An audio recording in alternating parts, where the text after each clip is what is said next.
Hello, good afternoon. Magandang hapon po.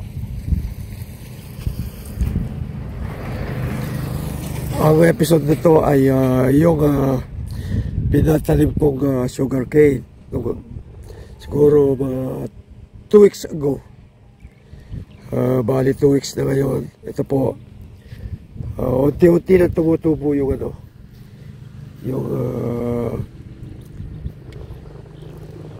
tubo. Sana po wag tuloy-tuloy na, at saka humingi rin ako ng mula sa Panginoon. Sana po bumulan ng konti para mabasa yung damo.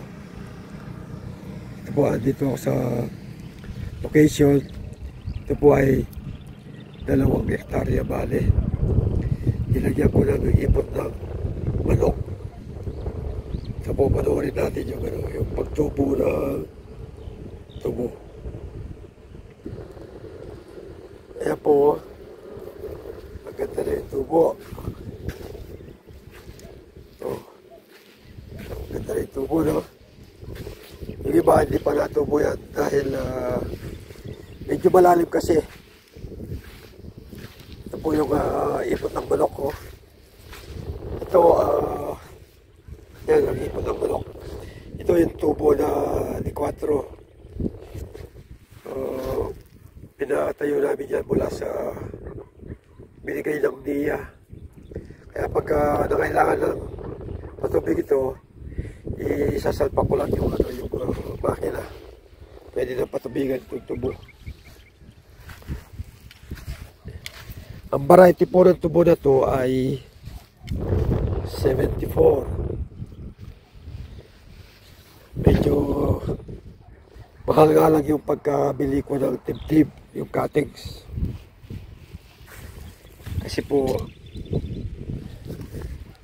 nung nagpatanim ako, wala pang nag-harvest ng tubo. Pero ngayon, meron nang nag-harvest. Kaya lang, inahabol ko yung basa yung lupa. Itong lupa na to kasi buhangin po ito. Purely lahar, buhangin. Kaya nagmadali ako kahit na mahal yung pagkabili ko ng cuttings. Gawa ng kapag lumampas pa ako ng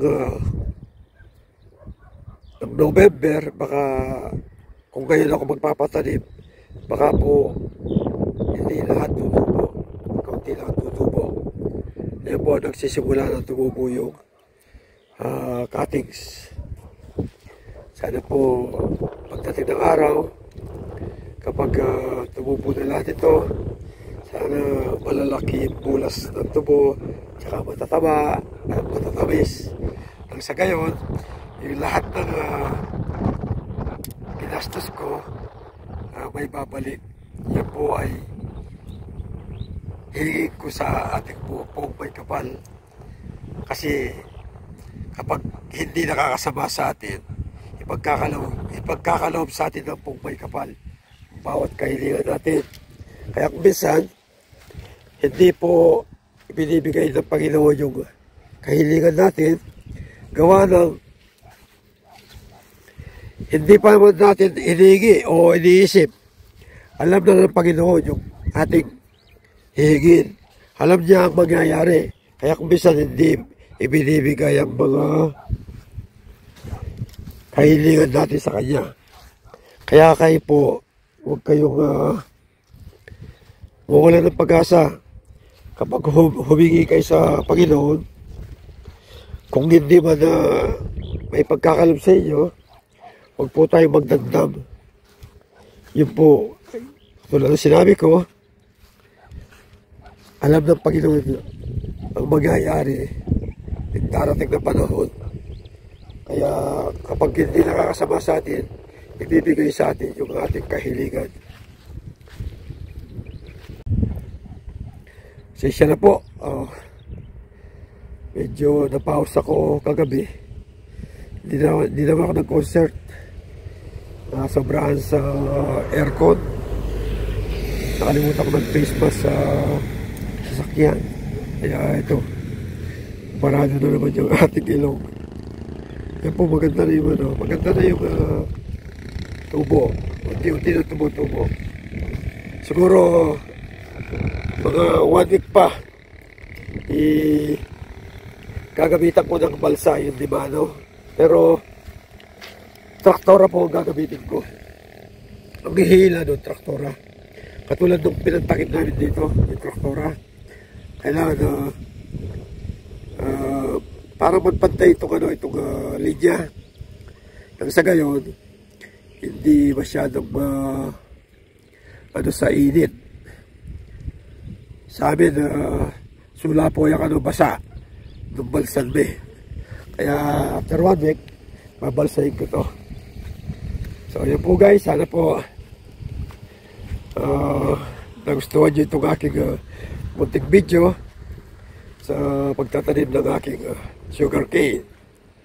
Yun, hindi naubusan ako ng cutting, so sayang.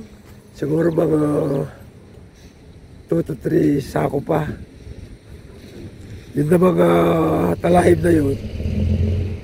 Malalim po yung uka doon, kaya hindi ko na nagawang takpan kasi po almost 100,000 na yung nagastos ko dito. Pinapantay ko to.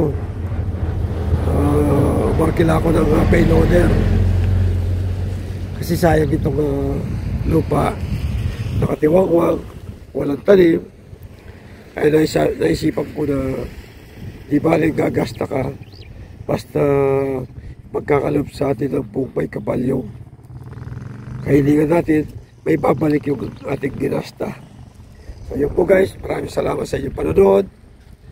Muli po, ito ang inyong kaibigan, ito ang inyong lingkod sa Dikyakabud Farmers Senior Citizen ng Pampanga. God bless. Ingat po tayo. Patnubayan nawa tayo ng buong may kapal.